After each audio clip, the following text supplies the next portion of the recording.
Hello, and welcome to Conscious Curiosities, where we unlock the wisdom of the universe which lies within us. I'm Maria Luz, your host, an astrologer, hypnotist, and psychic medium. On the day of the release of this episode, there is the much hyped Saturn and Neptune conjunction at the very start of the zodiac at 0 degrees Aries. So I've spent some time talking about this, and I know a lot of other astrologers are talking about it as well. So I'm going to move over to a different topic, and that is Chiron, asteroid Chiron, which has been in Aries for about 7 or 8 years, I believe. And there are going to be two conjunctions with Chiron that are going to be focusing on our healing and our ability to give back to others through that healing. So if you're not aware, Chiron is an asteroid, and in astrology, in your birth chart, it represents where you have this intrinsic wound. It goes back to the mythology of Chiron being uh, in the way of an arrow, a poisoned arrow that he took to block. Now I can't remember if it was Hercules or a different god, but Chiron ended up becoming wounded essentially forever and spent his life trying to learn medicine to ease the pain of that wound. And in so doing, he learned herbalism and other types of medicine and then taught that to others and in the process became a mentor.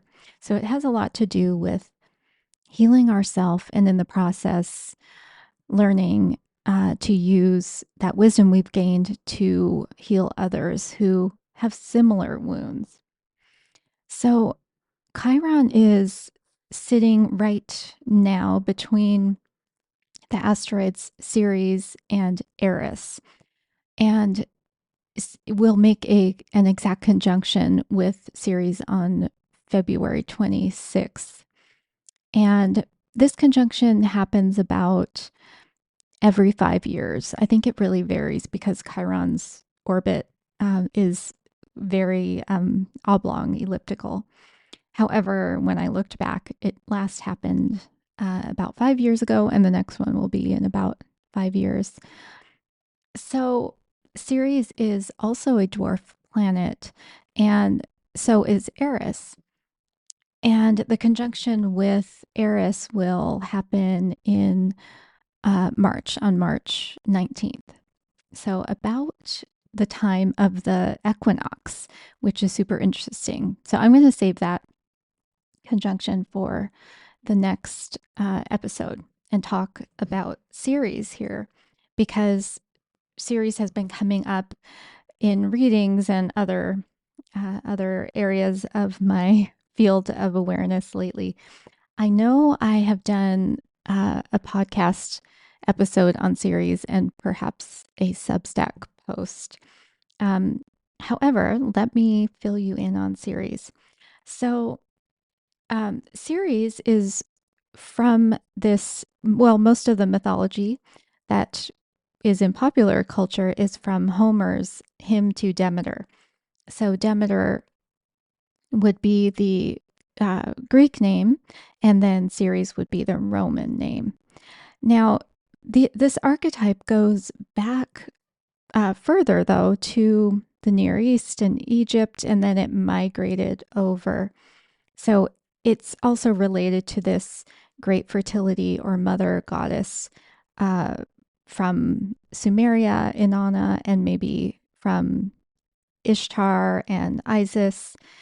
And those myths have to do with this god who or goddess who enters the realm of the dead, returns to the land of the living, and then is associated with this resurrection and bringing vegetation. You may have also heard of Gaia or Rhea or Tara. All of those are versions of this same archetype. And then later, there was the adjunct story about Demeter or Ceres' daughter, Persephone, who was raped and abducted by Pluto, taken to the underworld. And Ceres had to watch all this happen. And in a deal with Zeus, had to agree to, Ceres had withheld vegetation from growing because she was grieving her daughter in the underworld. And Zeus basically made her agree to start vegetation growing again, and then she could have her daughter for half the year. So this is how our seasons came to be in the mythology. Okay, so there's this idea of um, Persephone's rape and abduction, and this triangle of Ceres, Pluto, and Persephone as symbolic of a power struggle between patriarchal cultures that would be represented by Pluto or Hades, and the indigenous matriarchal goddess cults, which were represented by Ceres.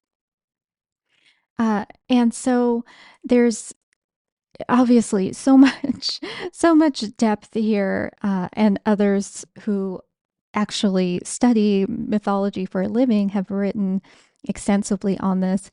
And I have learned mostly from an astrologer and expert in Greek mythology named Demetra George. She's written several books, and what I'm reading from today is from Asteroid Goddesses. And again, I made an episode about this that goes more into detail.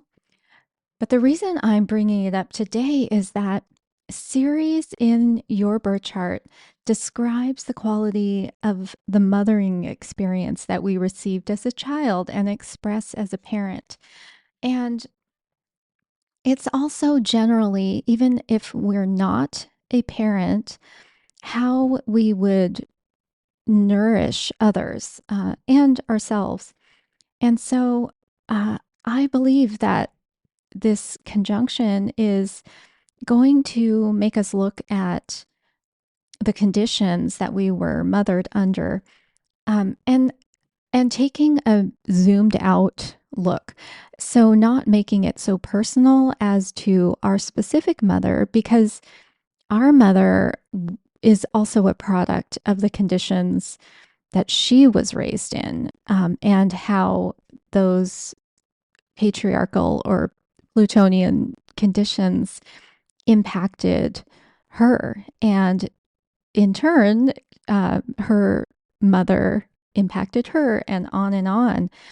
So, what we're dealing with now is this, um, centuries in our lineage of baggage that has been oppressive and has caused mothers to find power, perhaps, or escape in ways that have been mostly unintentionally harmful, to their children. So everyone has a mother. So I think this conjunction is pretty significant. And because it's conjunct Chiron, it has to do with our core wounding. It has a lot to do, and it's in Aries, so it has a lot to do with our identity and how we do or do not advocate for ourselves. So, as this transit is in effect, I would ask you to maybe identify what's coming up for you about the things that are associated with Ceres, which would be those passivity complexes, any complexes around food or eating, relationships in general, because everyone has a mother, including the person that you are in a one on one relationship with, any parent child complexes or dynamics. And I'm using the word complex because that's what Demetra George uses in her book. But Um, it could be just dynamics, might be maybe a more neutral term. So I'm getting to the end of my 10 minutes, which I try to limit these to. So see what comes up for you. Um, and in the next episode, I'll talk about the upcoming conjunction of Chiron with Eris. And that is a transit that occurs only once every 75 years or so. I wish you the best, and I will talk to you again soon.